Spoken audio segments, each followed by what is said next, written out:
आज हम आपसे कुछ सवाल करना चाहते हैं। जो महिलाएं अंधविश्वास के आडंबर में फंसी हुई हैं, क्योंकि आप पिछड़ी समाज से आती हैं, बिलोंग करती हैं, इसलिए आपसे ये सवाल करना हमें ज़रूरी समझ रहा हूँ कि अंधविश्वास से पिछड़े समाज की महिलाओं को कैसे आप बाहर निकालेंगे? इसके बारे में बताएं। आप पहले अपना परिचय दीजिए। नमस्कार, मैं साधना सिंह पटेल और ओबीसी महासभा की प्रदेश अध्यक्ष भी हूँ और एक सामाजिक कार्यकर्ता भी हूँ मैं। आपने जो महिलाओं को लेकर के सवाल किया उसका सबसे बड़ा कारण है शिक्षा का अभाव। शिक्षा के अभाव के साथ-साथ जो हमारे यहाँ शिक्षा भी है, वो अंधविश्वास और पाखंड पर आधारित है और शिक्षा जबकि तर्क और विज्ञान पे आधारित होनी चाहिए। शिक्षा का जिस जिस दिन वो तर्क और विज्ञान से महिलाएं शिक्षा को आंकने लगेंगी, अंधविश्वास स्वयं में हट जाएगा। और दूसरी चीज़ मैं सबसे बड़ा इसमें एक घर के पुरुषों को भी दोषी मानती हूँ। इसलिए घर के जितने भी महिलाएं जो व्रत करती हैं वो पुरुषों से ही रिलेटेड होते हैं। जैसे मैं करवा चौथ के बारे में बात करना चाहूँगी क्योंकि ज़्यादातर अपने बहुत ही फैला हुआ है। अगर पुरुष ये चाहता है कि हमारे घर की महिलाएं, पिछड़े वर्गों की ज़्यादातर बात कर रही हूँ क्योंकि आपने सवाल उसी से पूछा कि मैं उस समाज से आती हूँ और ज़्यादातर वही उन बेड़ियों में जकड़े हुए हैं और वही एक हमारे पिछड़ेपन का कारण भी बनता है। तो उनको ये चाहिए कि पूजा के वक्त वो ना ही पानी पिलाएं मोहब्बत से और ना ही उनसे पैर छूने के लिए जाएं।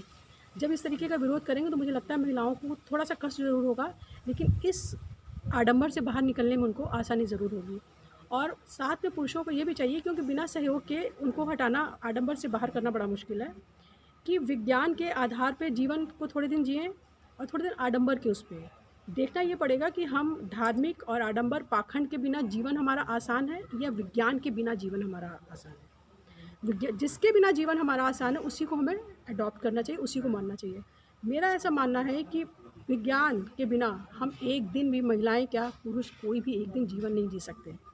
लाइट, गाड़ी, घोड़ा आज जिसके हम इतना यूज़ टू हो चुके हैं उसमें विज्ञान का बहुत अहम रोल है और पाखंड के बिना तो जीवन इतना आसान है जिसकी कोई हद ही नहीं है। आर्थिक रूप से भी हम मजबूत हो सकते हैं, शैक्षिक रूप से भी मजबूत हो सकते हैं और ये आर्थिक और शैक्षिक दोनों चीज़ों से अगर हम मजबूत हो गए तो हमारा पिछड़ापन, जिसे हम कहते हैं पिछड़े समाज से आए हैं और आज जिस हक और अधिकार की लड़ाई हम लड़ रहे हैं, वो हम बहुत ही जल्दी उस पे हम विजय पा सकते हैं। तो इसलिए हमारा मानना है कि अगर महिलाओं को आडंबर, पाखंड से दूर करना है तो उन्हें विज्ञान की अहमियत को समझाना होगा, उनको जो तार्किक बनाना होगा और वैज्ञानिक सोच के साथ उनको ओत-प्रोत करना होगा। हमारे घर की महिलाएं अधिकतर संविधान पर ना विश्वास करके और तमाम आडंबर की किताबों पर भरोसा करके वही ज़्यादातर पढ़ती हैं। ऐसा क्या? एक्चुअली हमारे यहाँ का जो संवैधानिक, जो कहना चाहिए जो सामाजिक परंपराएँ हैं, वो संविधान के ऊपर हावी हैं। इतना ज़्यादा हम लोगों के दिमाग में डर, भय भर दिया गया है कि अगर हम ऐसा नहीं करेंगे तो हमारे साथ ऐसा हो जाएगा, जबकि हकीकत में उसका कोई आधार, कोई सरोकार कुछ भी नहीं है। वो डर जिस दिन उनका ख़त्म हो गया और संविधान से दूर जिनका ये एक चलाई गई एक रणनीति है, चलाई हुई उनकी चाल है कि कैसे हमारे ऊपर सत्ता पे काबिज़ रहें, किस तरीके से हमारे ऊपर अपना शासन को लागू कर सकें। उसी के रणनीति के तहत हम उनका शिकार बनते हैं।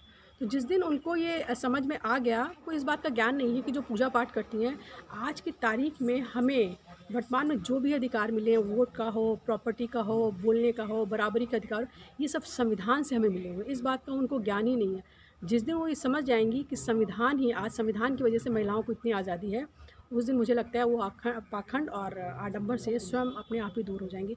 कहीं न कहीं फिर मुझे इसे शिक्षा से भी जोड़ूँगी क्योंकि संविधान का उन्हें ज्ञान ही नहीं है और हमारा जो सिलेबस है, उसमें संविधान को पढ़ाया ही नहीं जाता है। मूल शिक्षा जो हमारी होनी चाहिए कि संविधान कि आज हमारे हक अधिकार क्या हैं, उनसे हमें दूर रखा गया है। तो कहीं न कहीं हम इसमें अपने सिलेबस को, अपनी सरकार को भी दोषी मानते हैं, जो सिलेबस उन्होंने इस तरीके का बनाया हुआ है कि जिससे हम और ज़्यादा गुलामी की बेड़ियों में जकड़े रहें और उससे हम बाहर ना निकल पाएँ और उससे वो अपने मकसद में कामयाब होते रहें।